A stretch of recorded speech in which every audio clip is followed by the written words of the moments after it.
The modern sugar industry is created by the Japanese. If Taiwan had never become a Japanese colony, I suspect its traditional sugar industry would have gradually faded out and Taiwanese would have found better ways to make money. Taiwan's comparative advantage in the world at that time was not really sugar production. But, the Japanese, when they took over Taiwan, they weren't really interested in what was Taiwan's comparative advantage in the world. They were interested in what is Taiwan's comparative advantage in the Japanese Empire. And they decided, as the most tropical of the areas Japan controlled, Taiwan should become a sugar colony. And so the Japanese, they set out to try to turn Taiwan into a profitable sugar colony. In 1895, Taiwan becomes a colony of Japan. The Japanese win the first Sino-Japanese War, which was mainly fought up in Korea, northeast China. But the Treaty of Shimonoseki is signed in 1895, and what the Chinese give up is Taiwan. Also the Pescadores, another island group in the Taiwan Straits. The Japanese, they now have legal title to Taiwan. They come in to take it over, and they figure this shouldn't be a hard thing to do. The Qing dynasty is given to us. We'll just start governing the place. The Taiwanese have another idea. Okay, they don't like the idea of having Japanese come in governing them, and they rebel. Okay? So for the first few years of Japanese rule, Taiwan remains a very violent place with a lot of fighting. The Japanese, they first have to fight with the Chinese, and then for a long time they continue to fight with the Aborigines. This up here, this is kind of some of the fighting they did with the Aborigines. As far as the Chinese are concerned, on the one hand they were fighting against the Japanese because they were foreigners and they didn't want to be ruled by these foreigners. On the other hand, they didn't like the Japanese because of the rule of law the Japanese wanted to impose. I think if the Qing Empire had come into Taiwan and said, we're going to set up a strong rule of law, okay, we're going to do things the way the Japanese want to do things, maybe the Taiwanese would have fought against them almost as hard. Taiwan was used to being loosely governed. Okay? There was, rich families and strong men, landlords that often kind of held a lot of the power in different areas. And as long as areas remained peaceful and didn't rebel and paid their taxes, Qing government often kind of let them alone. Okay, you can run things yourself. The Japanese were not going to do this. Okay, the Japanese wanted to very clearly separate, kind of political rule and the economy. Okay, if you were economically wanted to grow rich, you could do that in the economy. Okay, but as far as political control, governance is concerned, that's something that we're going to take charge of. Okay, we're not going to let these, strong men be partly in control of the government in a local area and then partly, making money in the economy. They wanted a separation. Okay? Taiwanese were not used to this, and so this was something that the Japanese had to work hard on. They had to put a policeman in every village, set up courts throughout the island. The Japanese, they wanted an orderly, peaceful, profitable colony. Okay? Now, of course, this makes sense. You want order. You don't want to have to spend a lot of money on the military. Okay? You want to make a profit if you can. But there's another reason for this too, is that the Japanese had acquired their first colony, Taiwan. They wanted to show the Westerners that they could run a colony as well as they could. They wanted the English, the French, the Germans, the Dutch to come to Taiwan and take a look and say, wow, these Japanese, they're like us. Okay, they're running a colony very well. Okay, and then maybe they would let the Japanese into the club. Okay, so that's kind of what the Japanese were after. One of their first reforms was land reform. And I talked about big rents and small rents. Well, the big rent holders were bought out. Okay, they're not there anymore. They're going to simplify the system. As far as the land, now the landholders are these people that used to get the small rents. They get to keep their land, okay? But now all the land has to be registered with the government. And the borders have to be very clear. All the land is mapped. And so the whole island of Taiwan, except for some of the mountainous areas, are mapped, and you can find everybody's land on a government map in a government office. When the land changes hands, they have to go into the government. They have to pay a small tax, and they change the names on the land. Okay? So this is a new way of making sure that the government always knows who owns what.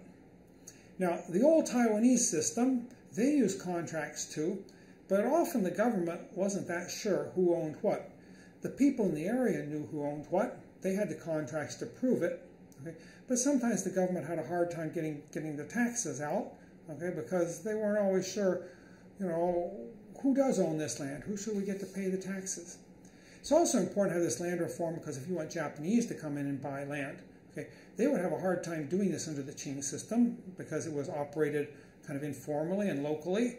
And if some big corporation comes in and says, we want to try to buy up a lot of land, well, there may be ways the local people could block this. The Japanese want to make it very simple for land to change hands, even if the neighbors don't approve. And there's one reason for this. They're doing this is they do want to make it easier for say Japanese to come in and buy land if they want to do that.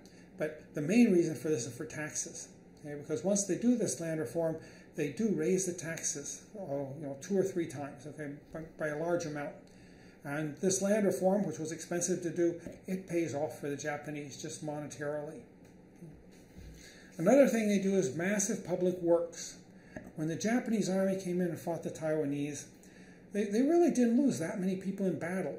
Okay, over 90% of the deaths was due to disease. So, the Japanese knew that, if they were going to come into Taiwan, it was going to be a very dangerous place, even if they had an orderly colony, until they cleared up the health problems. So, they did a lot to try to clean up the water, putting in waterworks, putting in sewer systems, digging wells, trying to drain mosquito-infested swamps. Okay, this was a big thing they were doing. They had to build railroads and harbors. They wanted to make it easy to get in and out of the island and get any place they wanted on the island. Okay. This also is for control, but it works out well for economics too. They also were interested in the irrigation systems. Okay. They did this land reform. A little later they did an irrigation reform where the irrigation groups were also turned into recognized corporate groups, okay, that could borrow money. The Japanese were primarily interested, of course, in the sugar, okay, and they saw this as Taiwan's comparative advantage within the empire. Early on, a lot of Japanese were really skeptical of Taiwan. They didn't want a colony, okay, many of the Japanese people. There was even a movement to try to sell Taiwan to the French. If the French controlled French Indochina, Vietnam, Cambodia, and Laos, maybe they'd like to control Taiwan too if Japan could get a good price for it. Okay? But the Japanese decide to hold on to Taiwan. They have to convince the Japanese people this is a good investment. Okay? They have trade fairs around Japan where they try to show off Japanese or Taiwanese goods, but the main thing they think is going to make them money here in Taiwan is going to be sugar. A comparison between what the late Qing reforms were doing and what the Japanese reforms were doing is kind of interesting. Liu Mingchuan, he also tried to get land registered. He registered a lot of the richer land, but he found that it really wasn't worth registering the poorer land, given the taxes that the Qing dynasty was taking. He also didn't follow through, and when land exchanged hands, have to have that registered with the government. So gradually the land registers got old, and the government became less and less certain who controlled what land. Okay? He tried to also build a railroad, and I think it was a pretty rickety railroad, and I'm not sure it really paid off. I don't know whether it did or not. Okay, but he tried to do this. The problem was that he didn't have a lot of money, and he had to do things on the cheap. He tried to put in lighting in Taipei, but that failed. Basically, it was just the cost was too much. Okay. What was the difference between Liu Mingchuan and the Japanese? It wasn't so much that Liu Mingchuan made mistakes. Mainly the problem was he just didn't have enough money. Okay. When the Japanese came in, the first few years, they made a huge investment in Taiwan to try to make sure this island was going to pay off in the long run. Okay. My own simple kind of back-of-the-envelope calculations suggest to me that probably the Japanese government did not make money off of Taiwan. There was, maybe Japanese corporations made money off of it. Maybe there were Japanese individuals made good money here. Probably as far as the Japanese government was concerned, if they could have held on to Taiwan 10 or 20 years longer, maybe they would have broke even. But if you look at the early investment they made in the island, and then you consider, kind of a reasonable interest rate for the period, till you see how good an investment was this, I don't think the government itself really did declare a profit. The most important Japanese in the reforming Taiwan, trying to turn it into an orderly, profitable colony, was Goto Shinpei. Okay? He was a doctor. He was a military doctor. He came into Taiwan, and early on, he came in 1896. By 1898, he was kind of leading the early Taiwanese government here, and he did many of the reforms. He talked about using biological principles to rule Taiwan. I'm still not sure I completely understand what he meant by that. He was very much interested in health and medical problems here in Taiwan, so he was a doctor. He was interested in that form of biology. Maybe, though, he kind of saw Taiwan as a biological system, kind of a living economy. And he wanted to build an infrastructure that would kind of hold this living economy together. Okay? He was the man, though, that did many of these reforms that we're talking about. Talk about the public works. Well, one of the things they had to do is they had to make sure that they could kind of protect the island from rebellion. They wanted to integrate markets. Okay? They had to connect things together. Well, to connect Taiwan and Japan, they worked a lot on the harbors. They built 2 big harbors. I mean, the Keelung Harbor was already a pretty good harbor, but it needed to be modernized, and you needed a good railroad to get through the mountains so that Keelung could be connected with the rest of Taiwan. So Keelung became kind of the northern terminus of the rail line, the harbor there. And then they built a big harbor down in Kaohsiung. This was a harbor that already existed, but it was too shallow. It needed a lot of dredging. It took them quite a bit of time to really make the Kaohsiung Harbor into what it is today. Today, the Kaohsiung Harbor is the biggest harbor in Taiwan. Okay. So this was important for tying Taiwan together with the rest of Japan, with the rest of the Japanese Empire. They built railroad. Okay. The main railroad they built was the railroad running north-south, basically from Keelung down to Kaohsiung, and then a little bit further down into the south. Okay. They had to bridge a lot of rivers to do this.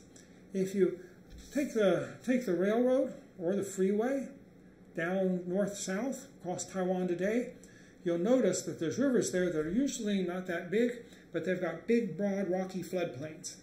That's because when you get a big typhoon, the river suddenly explodes in size. So, you had to build, big bridges to get across these floodplains. And the Qing Dynasty had tried to bridge one of these floodplains, I think back in the 1870s, and within a year the bridge had collapsed. Okay, so this was a big expense and a big problem for the Japanese.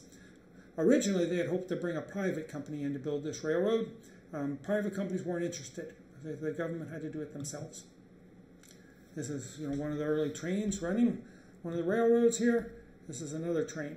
The trains that ran on the Japanese railroads got to be much bigger than those that ran on the old Qing Dynasty railroad.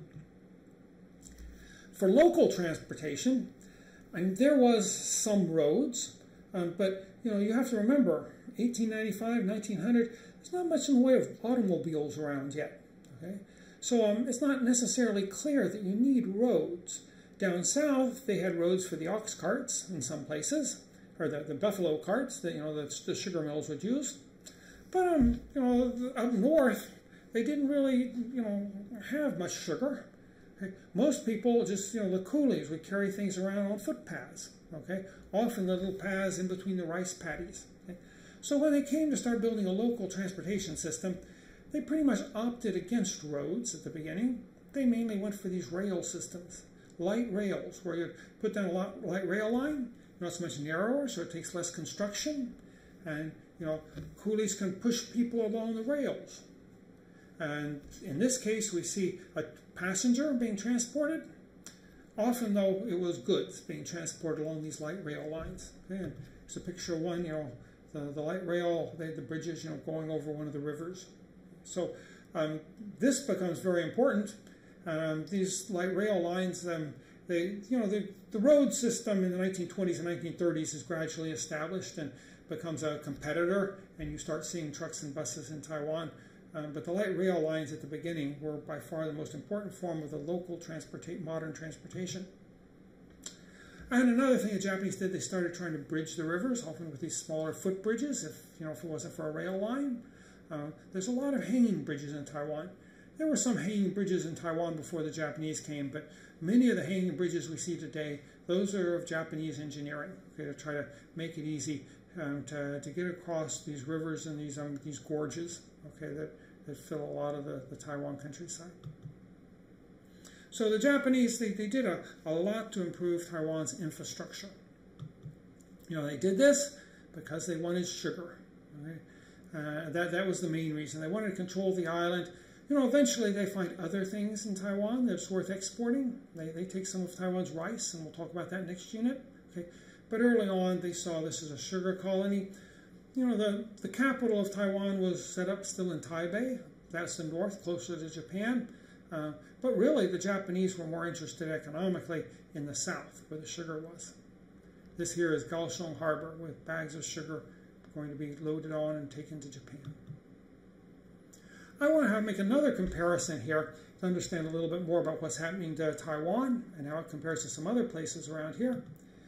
The Philippines. Japan takes Taiwan as a colony in 1895. The U.S. takes the Philippines as a colony in 1898. Now, before 1898, the Philippines were a Spanish colony, and there had been some Spanish investment there. But it's interesting that throughout the period from, say 1900 to the mid-1960s, Taiwan and the Philippines have about the same growth in economics and in population. The Philippines is bigger, they have a bigger population, and they also have more land per person, so that makes their agriculture a little more land intensive instead of capital intensive. Okay? But this is kind of hard to remember today because after the 1960s, the Taiwan economy really took off fast. Okay? The Philippine economy, it was growing about as fast as the Taiwan economy, through the early 1900s. But in the 1960s, it began to stagnate, and then it had a big problem under Marcos, so it fell way behind. But these colonies, they look very similar if you went and visited them in the 1910s or 1920s. One difference is that, since the Philippines had been a Spanish colony, they had a bigger Western-style city there, Manila. Taiwan really didn't have any cities that could compare to someplace like Manila. And the Philippines was generally a bigger place. When the Americans came into the Philippines, they put a lot of their investment into education. Okay? On the one hand, they wanted to have an educated workforce, or not an educated, really governing force, more, people that could work in the bureaucracy, okay, that could help them run the Philippines. Because in the United States, there was very few people, whether they were businessmen or just normal people or just government employees, that had any interest at all in going to the Philippines. So the U.S. knew we'd have to govern the Philippines mainly with Philippine personnel. Okay? So they invest in universities. They also invest a lot in primary education. They hope to kind of Americanize the Philippines, and they're going to start with, making the Filipinos literate in English so that they can, send American literature to the Philippines villages and try to kind of get them used to American ideas of how to run things. The Japanese push education much less in Taiwan. This is because the Japanese, they're close to Taiwan, okay, and they have a big population just up there, and the Japanese are much more interested in coming down to Taiwan, or at least it's easier for the Japanese to get their people to come to Taiwan. By 1945, about 6% of the Taiwan population is Japanese. Okay? So when the Japanese needed educated people to help the government, they could bring Japanese down and use them. They didn't necessarily need educated Taiwanese. Okay? On the other hand, because there are so many Japanese coming into Taiwan, they think they need to spend a lot of money on health. Okay? They don't want Japanese dying down here from malaria and from polluted water, okay, and different forms of diseases, cholera. They want to take care of these problems. It's not so important for Americans. There's not too many Americans going to the Philippines. Also with public works. Okay, the Japanese that came down here, they wanted to have good public works. Okay, the Americans, that didn't seem as important to them. And I think also the fact that the Filipinos are a bunch of islands maybe made public works projects trying to link the Philippines together more expensive. Okay? The Philippines were basically linked together just by small shipping lines, okay, between the islands. So there's in many ways, the Japanese and the Americans, they did fair investments in both these places. Both the places grew during this period at a fair amount. Okay. There was important differences in what they invested in. Now, the Japanese, they want Taiwan as a sugar colony. So what are they going to do? Well, the first thing they do is they decide, the government says, we're going to set up kind of a model factory. Okay. If they talk to other corporations about coming down here and running sugar mills, they're not too enthusiastic. Finally, after the government gives a lot of support and guarantees to the Mitsui Corporation, Mitsui is the biggest conglomerate in Japan at this time. Okay, it guarantees their profit. It gives them a lot of special help, and Mitsui agrees to come in and set up the Taiwan Sugar Corporation down near Kaohsiung in 1902. They do investment. The colonial government, also gets involved. There's other investors coming in too.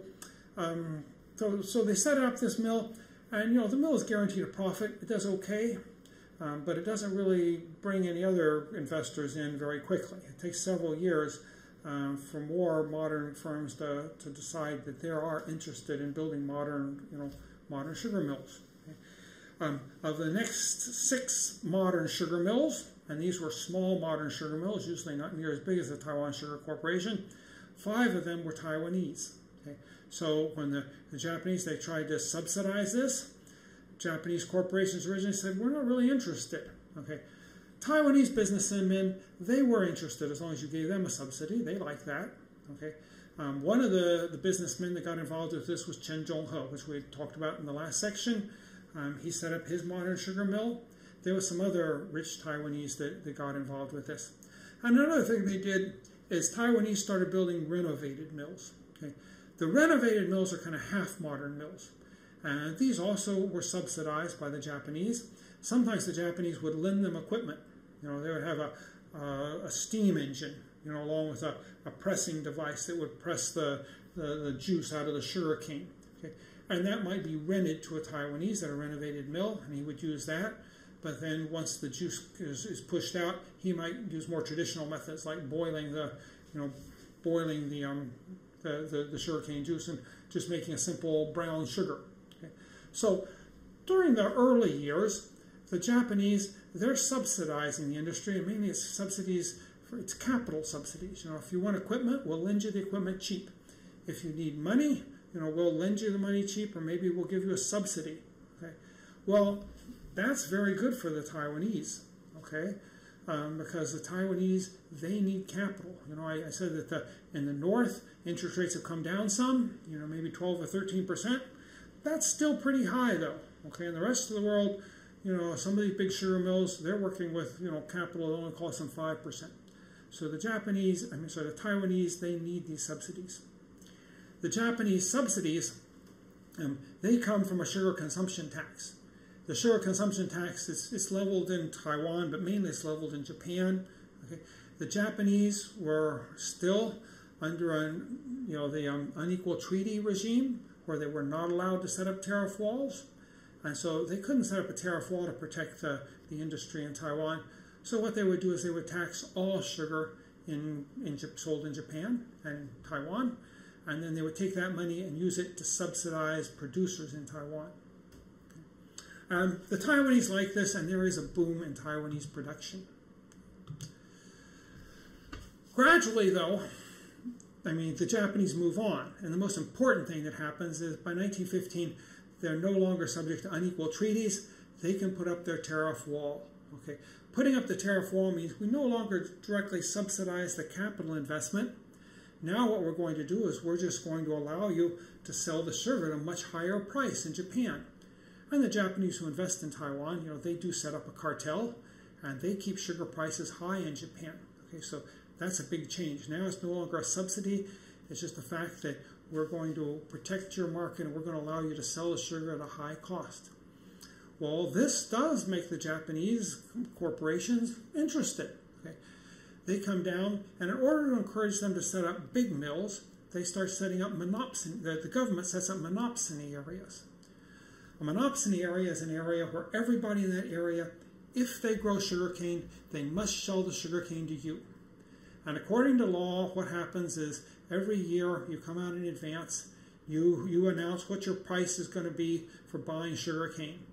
And then you go around and, basically all the farmers, it's take it or leave it. And if they think they can make more money doing something else, then they won't sign your contract. If, though they think that, they have land and the best thing to do with that land is grow sugar at that price, then they'll grow the sugar.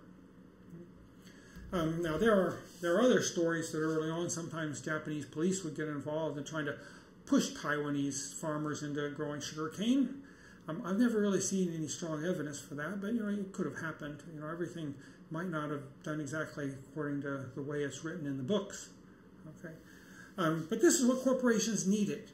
If you're going to build a big sugar mill, that's a big fixed cost.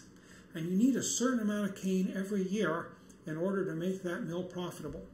And so if you're building that mill, it's almost like you're leaving a hostage, okay, to fate. You put all your money there, okay. Well, what happens if somebody comes in and builds a mill right next to you, okay, or just builds a mill close enough to you that they start taking sugarcane away from some of the fields you were depending on? You may end up suddenly losing half of your sugarcane, okay, and then your mill is never going to pay off, and you've already made this huge fixed investment. Okay? So throughout the sugar production throughout the world, okay, what you see is usually these sugar mills, they either own their own land or else they do have these special agreements where they get monopsony privileges. Okay? So once the tariff wall was set up, that's what the Japanese government now, they start setting up these monopsony areas to try to draw in the big Japanese conglomerates who want to invest here. And that's what the corporations needed. They come in, okay? And they're willing to work on a big scale. Okay, that makes they produce cheaper than the Taiwanese were producing, okay? The Taiwan sugar production continues to soar. Now I've got a couple graphs down here. The one graph you can see already. Metric tons of sugar produced. The yellow line is sugar production in Shantou. And you can see that kind of peaks in the before 1900, and then it starts falling. And that's a traditional sugar industry. I think they tried to do a little modernization, but never very successful. That's probably what would have happened to Taiwan if the Japanese hadn't come. Okay? The green line, that's the metric tons of sugar produced by Taiwan. Okay, and what you see is, it rises basically from about 50,000 metric tons in 1902 to, about 5 times that, okay, to about 250,000 metric tons by 1910. That's a huge jump. And I think we can be pretty sure that that wouldn't have occurred without this, the Japanese coming in.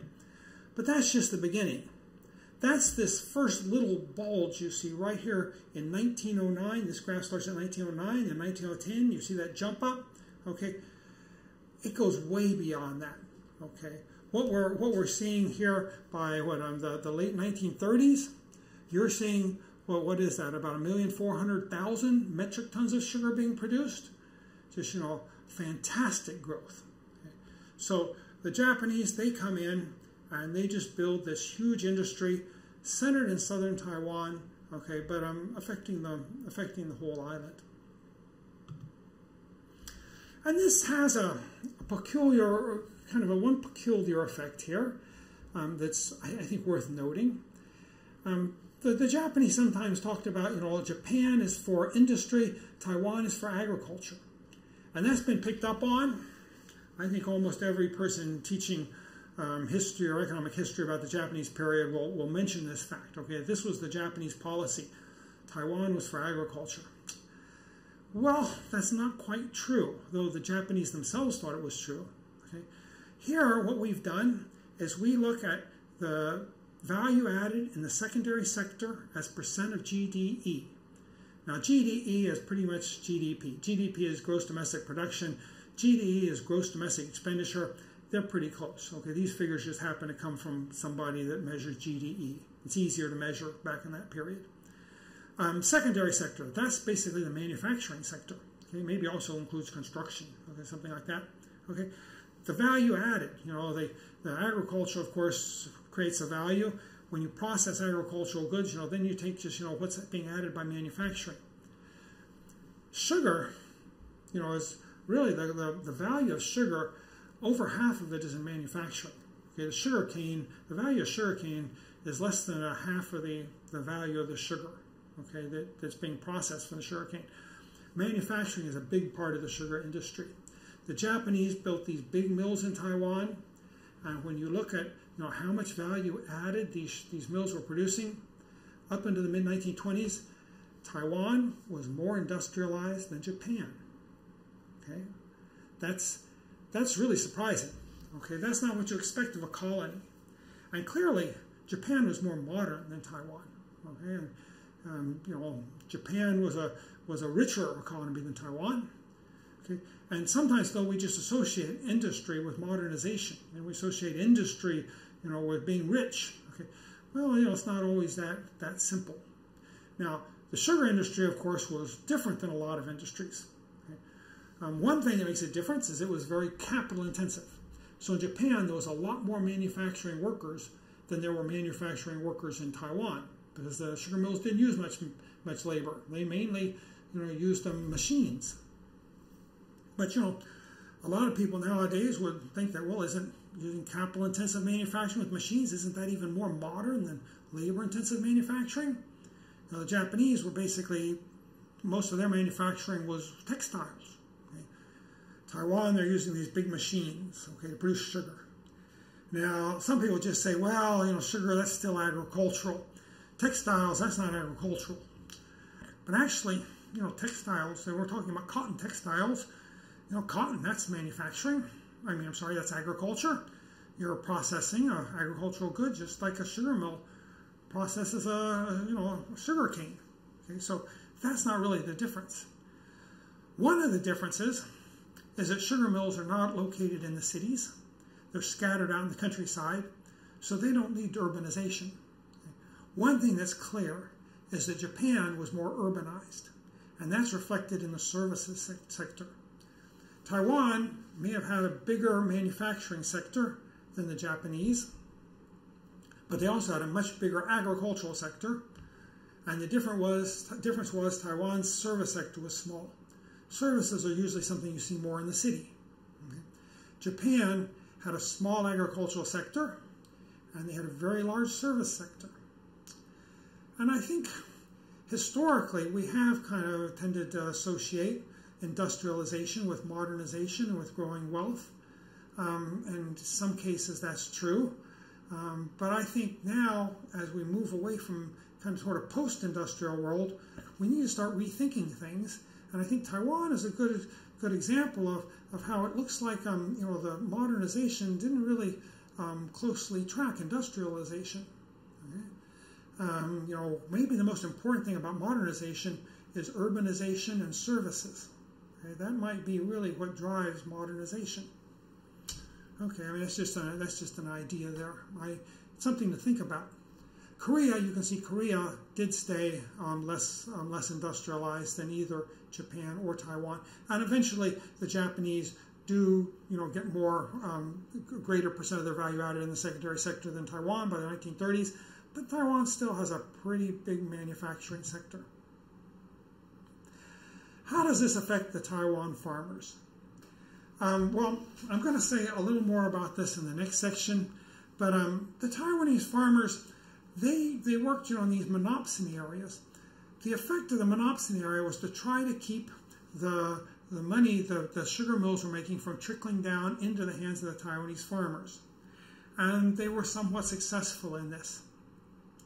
Actually, I've tried to do research on this by looking at land prices around different areas when a sugar mill is built and what that does to the price of land.